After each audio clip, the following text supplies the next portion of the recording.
આખરે Ponzi scheme ચલાવનાર AR finance નામની કંપની વિરુદ્ધ નોંધાઈ ફરિયાદ નોંધાતા એ ડિવિઝન પોલીસ સ્ટેશનનો સ્ટાફ પહોંચ્યો હતો ઓફિસે, પરંતુ ઓફિસે જોવા મળ્યા હતા તાળા.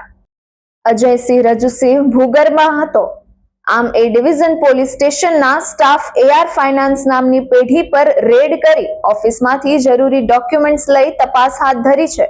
સાબરકાંઠામાંથી ઊંચા વ્યાજની લાલચ આપી રોકાણકારના રૂપિયા પરત ન આપી વધુ એક AR ફાઇનાન્સ નામની કંપનીનું ઉઠામણું થયું હતું. હિંમતનગર શહેરના પોશ વિસ્તાર એવા સહકારીજીન રોડ ઉપર આવેલા અતિ ધ્યાનન્ય કોમ્પ્લેક્સ પ્રથમ સ્ક્વેરમાં AR ફાઇનાન્સના નામે ઓફિસ ખોલી સાબરકાંઠા જિલ્લા સહિત આસપાસના ગ્રામ્ય વિસ્તારમાંથી રોકાણકારોને ઊંચા વ્યાજની લોભામણી લાલચો આપી હતી. પોતાની પેઢીમાં રોકાણ કરાવીને ઓફિસના શટર પાડી દઈ પોન્જી સ્કીમ ચલાવનાર AR ફાઇનાન્સના ઇસમો ભૂગર્ભમાં ઉતરી ગયા હતા, જેથી રોકાણકારોમાં ફફડાટ ફેલાયો હતો.